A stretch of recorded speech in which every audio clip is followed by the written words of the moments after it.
Honorable Ssemujju, your time for banging table.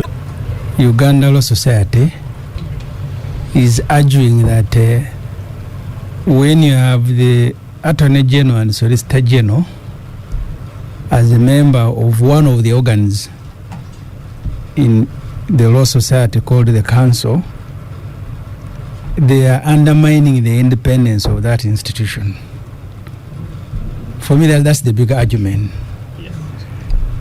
I would want to know from the young lawyer actions that have been taken by the Attorney General, not necessarily the Chiwanuka Chiriwa and the others, that have stopped the Law Society from exercising its independence. On the surface of it, they have a point. That may be my understanding. That's why last time I asked Abdu to tell me the Law Society and so if in the past, maybe just by their own presence, because sometimes you're going to be issuing statements against either their own actions or actions of the state, and you are in a meeting with people that you are supposed to be either calling to order. Ordinarily, it makes sense that you can have the Attorney General and the Solicitor General in a professional body, yet they are key component of the judicial system in Uganda, and from time to time, they will be the people that you are calling to order. They are the ones who are in court, they are the ones who are advising government, and so on and so forth. It makes sense for the Law Society or for anyone to complain that the presence of these two offices do not allow the office to operate independently. I think that argument has a sense. My only problem now, which is my second point, is how you are removing them.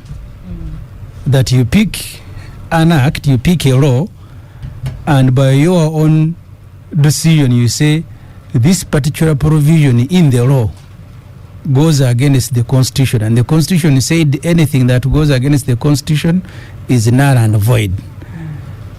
The framers of the Constitution and the Constitution itself did not leave that matter to individual organizations to be the one to make the decision. I am not a lawyer, but that will be a disaster.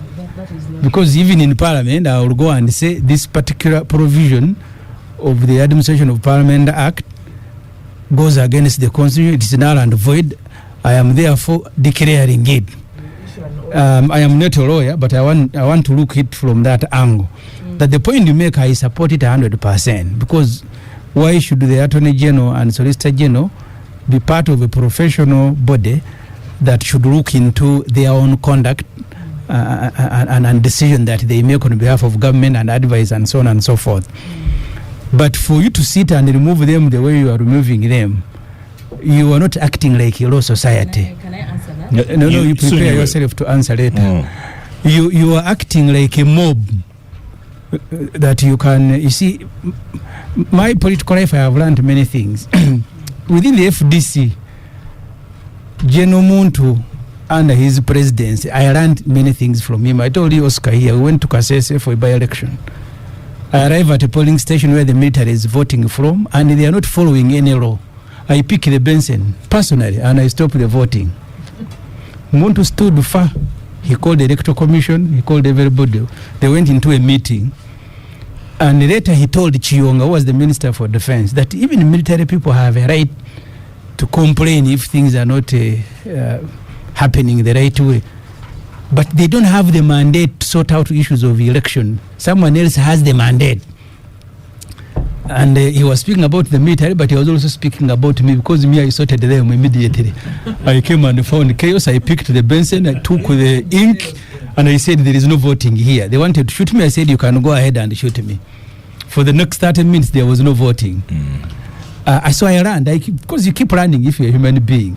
So when the Moon spoke, I realized that I had also made a very big mistake of picking someone else's mandate, and I am trying to implement it. So while I support the argument that you make, I think you are making a mistake to become the court, you are the accuser. I hear you lawyers say these things. You are the ones who are choosing the Attorney General. You have tried him, you have chased them. So you are acting literally like us, ordinary people. So if everybody conducts from now onwards like you have conducted yourself, you the spokesperson of Back on Track, then there will be no track because you are destroying the track itself. Agatha, There's another lawyer, yes. I was told that I'm not discussing this topic. I didn't prepare, but I want to agree with Honorable Ssemujju here. The time I remember when an Attorney General was issued with a certificate of no competence by the Uganda Law Society, of incompetence, sorry, by the Uganda Law Society was through an AGM. It was an AGM that sat. I think the Law Society then was led by Ruth Sebatindira. Now, this unilateral, arbitrary decision, it might be right, like Honorable Ssemujju is saying, but the process, that has led to this outcome, I think it's a bit problematic. Okay. Derek Wanda. I don't know why people are complaining when Council Semakade stepped up when there was a matter in the public domain and people said, okay, it is legal, but let us look at the moral bit of it. So if we have gone to that step of looking at things at a moral stage, then I wish we can get some more Semakades to shake tables a little bit more. Okay, let's go back to Mary Goretti, Nakamia Senyange. Okay, thank you. I think most of the people speaking, except one or two, they are suffering from colonial hangovers. ULS Act was enacted by the Legico. If they know what Legico is, one of them can explain. Our role and the role of Isaac Semakade is to enlighten them. The public, the parliament will catch up later. They are slow. First, we have taken the radical path. We are not cowards. We shall not take that path of the cowardice. If the AG and the Solicitor General feel that they are aggrieved, I think they should go to court. We believe that we are backed by law, we are backed by the Constitution, we are backed by case law. We do not need to go to court in order to interpret the Constitution. I was shocked and really utter shocked when Honorable here actually Honorable Ssemujju said that we did, and even like Honorable Katuntu that we're acting like a mob. Yet, and actually, he was here and actually read a law that said when interpreting Article 274, and if a law is not in conformity with the Constitution, the case is here, advocates or for natural resources, you do not need to go to court to interpret this case because it predates the 1995 Constitution. No, they said you do not need to go to court. Though it's sometimes desirous to declare them too. When you look at that case of the Privy Council, that's where Lord Denning says that if something is null and void, it will collapse. You cannot put something on nothing. You cannot put something on nothing. If people are trying to put mud on rock, it will not stick. Agomafumu that the colonialists left us, they are no longer applicable here. It's no longer applicable in our. In your opinion, yes, the AG and SG are off the. They are off. And council and Honorable Katuntu was talking about seniority, and with all due respect, seniority does not make someone an expert. It does not make you superior. It does not make you to be of operational equity. Like, these are people who actually condone wrongdoing. And actually, the people who voted, the 2,101 advocates who voted for Semakade, the biggest percentage were senior advocates. And why they even fear? These are the victims of the decorums and status quos. They are victims themselves, and people think they do not understand because they cannot come up and stand. Because they have been, he's talking about vindicating. You mean the 2,101 lawyers, the 70% lawyers were on that ground? They have seen, they have known, they have seen what the Attorney General has done. When he stopped our meetings, when he had all the things that they have done, they are not stupid. They are very alert. And for that case he's talking about of Lutalo, I think it's the most unwise decision that Lutaro might have done. It is basically... What was it? The case that he's talking about, that there is a case in court, that is the most unwise case because it is speculative. The AG and the Attorney General have not come out as aggrieved people. If they were aggrieved, they would have gone to court. So someone coming up, it's like a what? How do I a storm in a teacup. He's creating something out of nothing. He's being like a wiseacre. Should I say? Yes, he's being a wiseacre. Rutaro, he's on a maiden voyage of mystery because the law is clear under Article 119, under Article, that is Article what? Just a second, under Article 98, under Article 174, the AG and the Solicitor General are government appointees. So where does Rutaro get the locus to actually sue on their what? In conclusion, the keywords on this. That point as really as a lawyer. No, I'm saying he does. They don't have, because I'm looking at Article 98, where they're appointed by the government, and I'm looking at Article 250. Your argument about a member of law society questioning the decision of the council, and you are questioning the locals? Oh yes, really? Because those are government people. Yes, look at Article 50. It is here. Let us be clear. I come with the article. We don't have enough time to look for all these articles. So we don't have articles. enough time to look for it, but I'll interpret it for him. Like if the government is, or government people are aggrieved, if they are aggrieved, it is the AG to sue on their behalf. Right. The law, the constitution is clear. So Mary Gerety, from you, I take the other one. You have made an accusation of wiseacre. Abdu made accusation of kiosk farms. Then you made an accusation of Goliaths that you are fighting, banging the table. So what's your last word on the capital gang? The people who are not in support with Semakade should get back on track.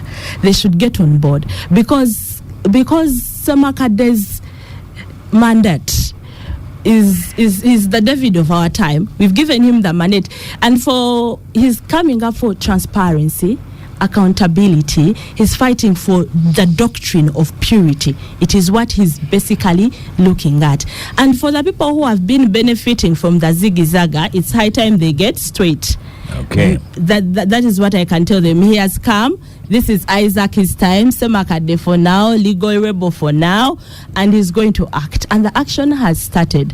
And the action has started. And action has started. And by the way, as the advocates and the Christians, we are not offended. We actually applaud and we are clapping hands and banging the table with him, because when you look at Moses' tablets law, the 10 commandments in the Old Testament, when Jesus came and said, now the commandments are 2.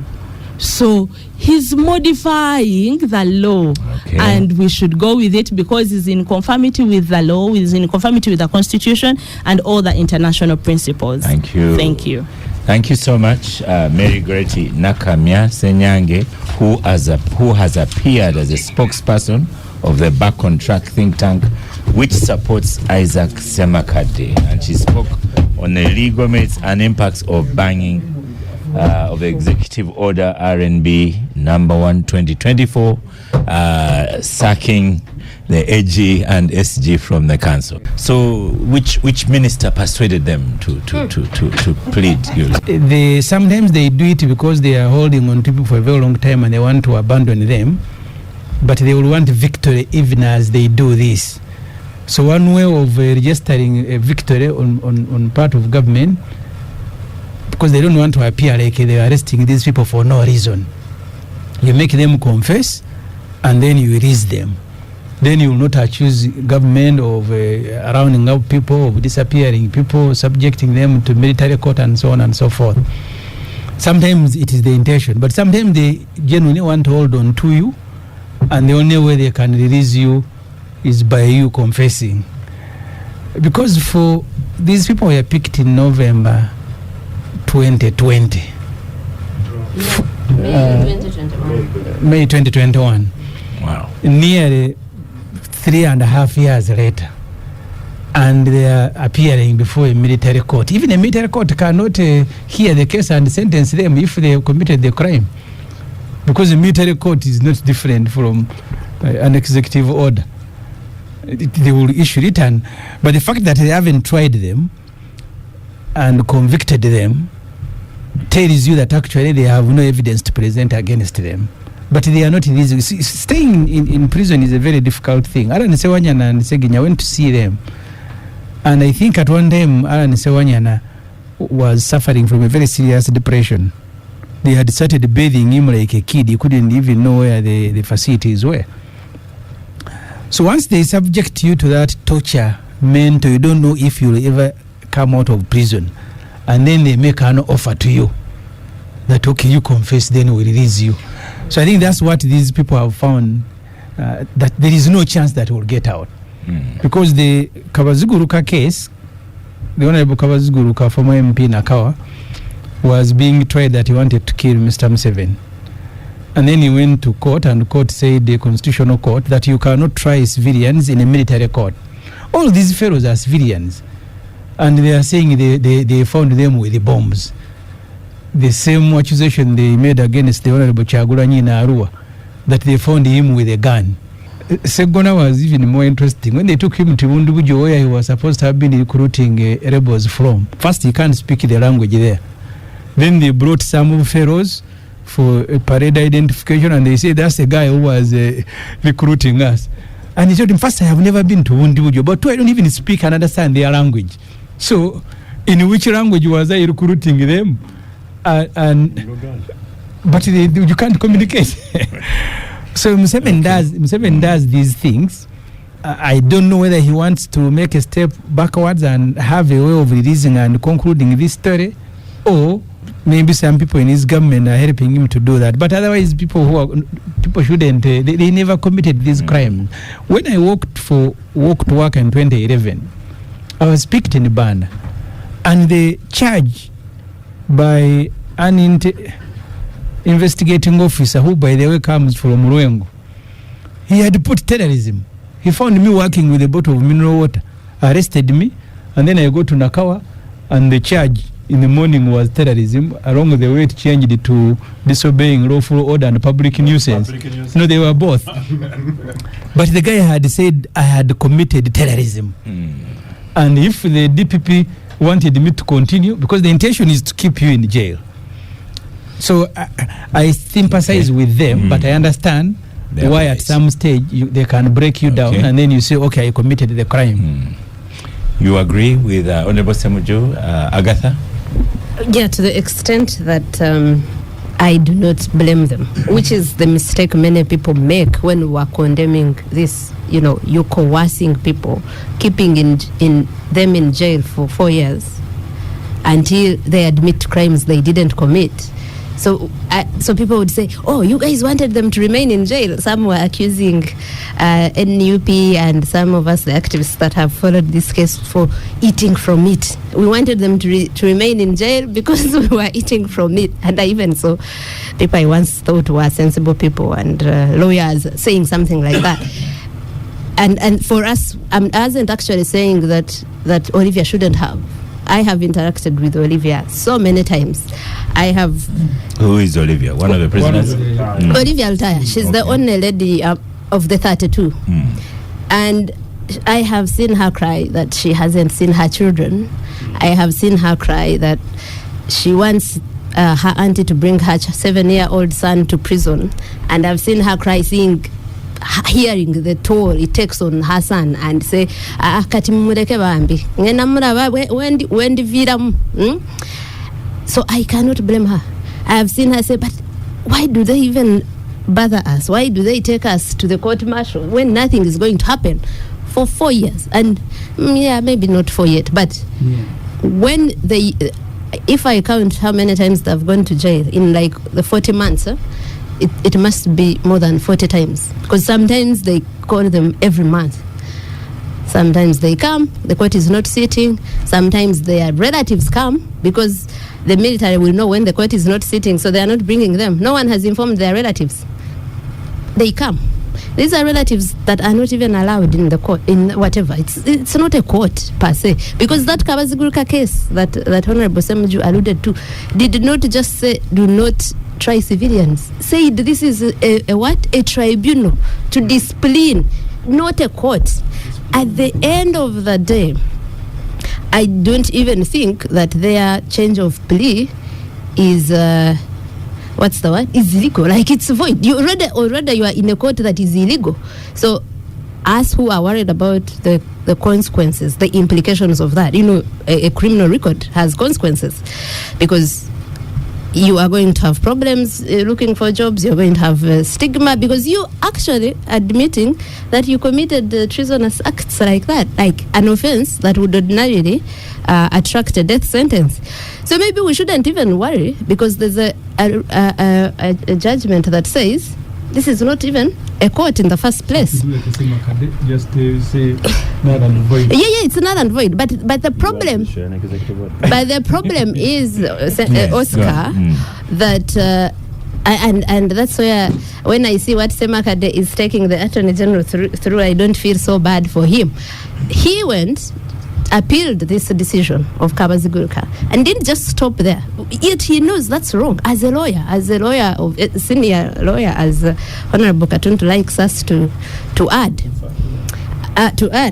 And after that, he even applied for a stay of execution. So you have a judgment that should be saying these people shouldn't be tried. So they should have gotten out of that place to be tried in civilian courts. But you have an Attorney General that says stay of execution. You are asking yourself, what would the state have lost if they had brought them out of the military court and they wait for the Supreme Court decision, which will also not come anytime soon. They finished everything, submissions in 2021, have waited for a judgment for 3 years. And recently, do you know what they called them for scheduling? The case they have been waiting for judgment, but the judges forgot. Okay, these judges, we need to identify them, that it is the Chief Justice Owinidero who presides over that court, forgot that and called them back for scheduling. And the lawyers got there, but we finished everything. We've been waiting for judgment. Well, some of the justices who were in the panel had since then left. But this is a record of court, Honorable. Like, how can they not? Before decision, you need to reconstitute the full panel. So they adopt other judges, and then formally they inform that just X and X, one retired, one died, so these two have replaced.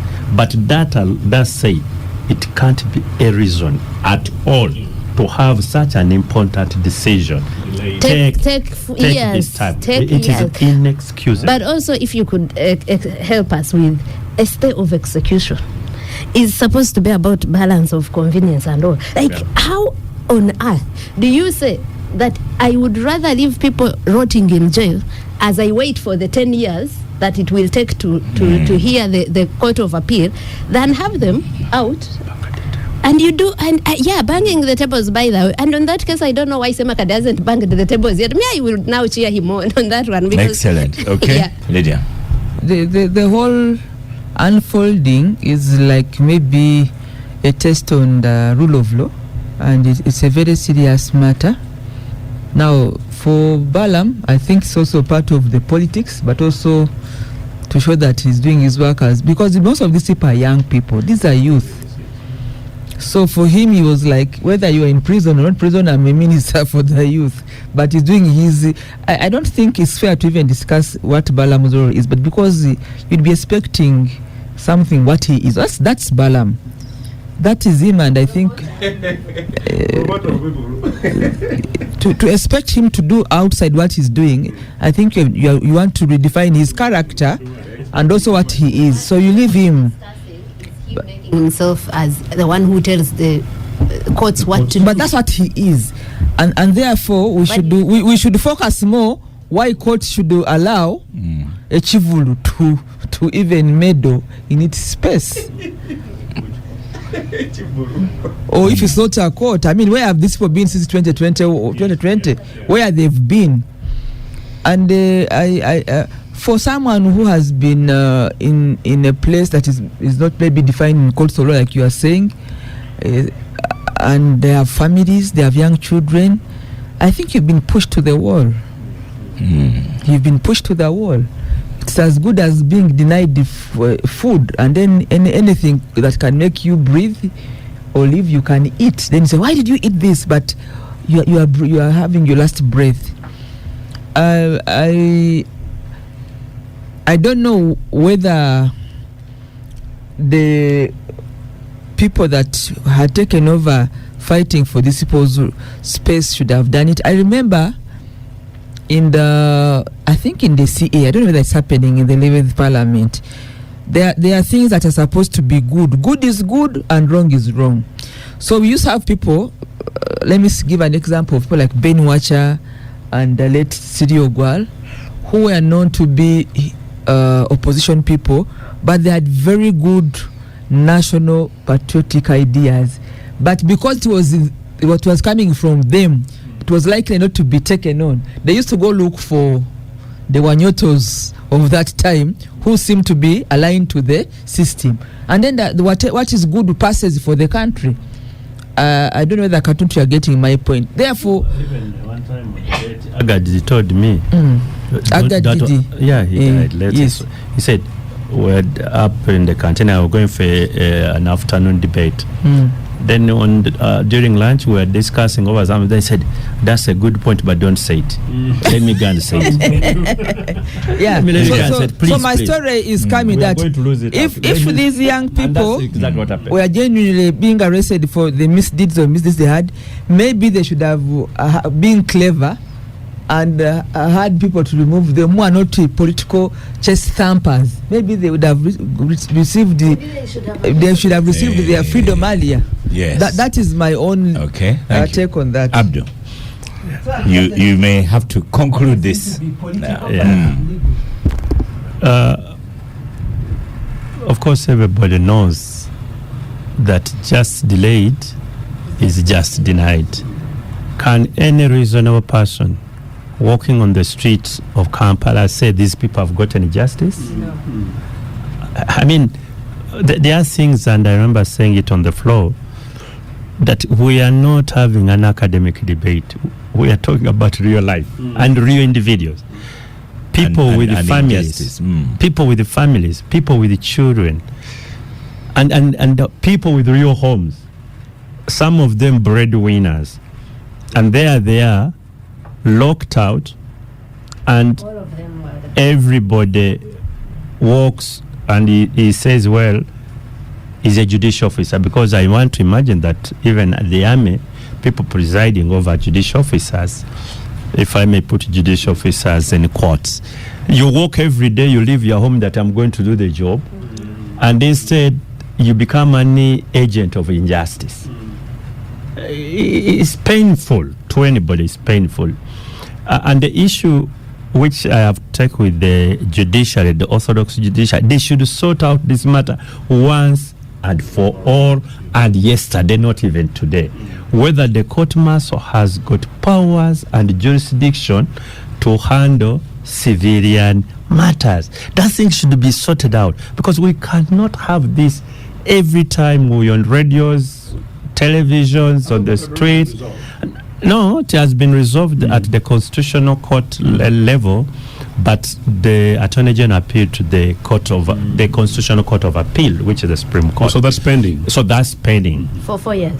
Yeah, and I think Chief Justice Alfonso Winyidolo should be able to sort this thing out, surely, such that that chapter is closed.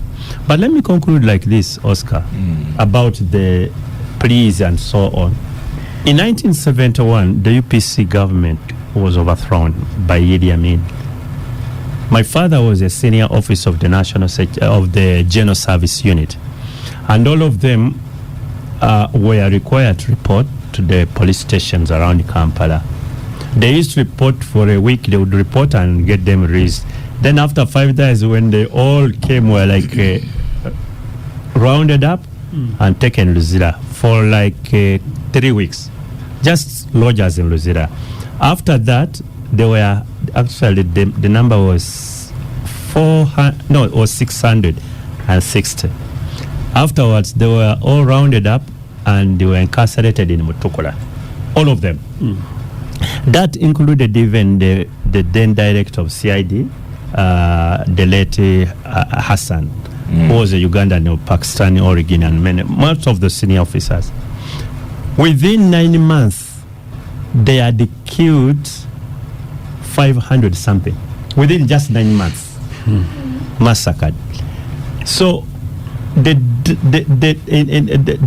29th of February the following year, that day they killed the 18 and they remained 44.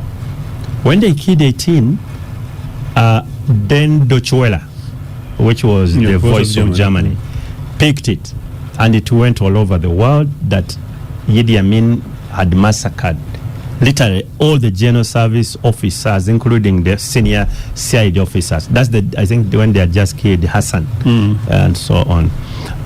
So the then Minister of Internal Affairs, I think was called Lieutenant Colonel Obitregama, was faced with a crisis. Yes, I don't want to interrupt, but we are running let me find out of time. So he came and they had a meeting, said, how do we handle this internet? So that's when they asked for that how many are still surviving. They said only 44.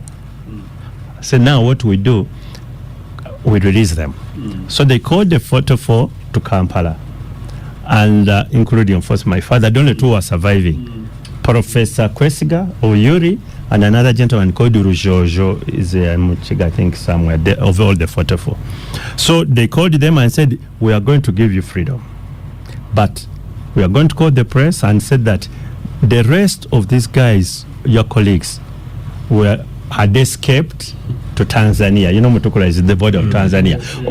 Those who died as a result of them being apprehended. But for us, we stayed in the cells. Yes, so they called the international press, and that's what they were told. Confess you stayed in the cells, and those who have died, that is how the 44 got their freedom. So this thing is real. If you are in those circumstances, you will say anything for your freedom.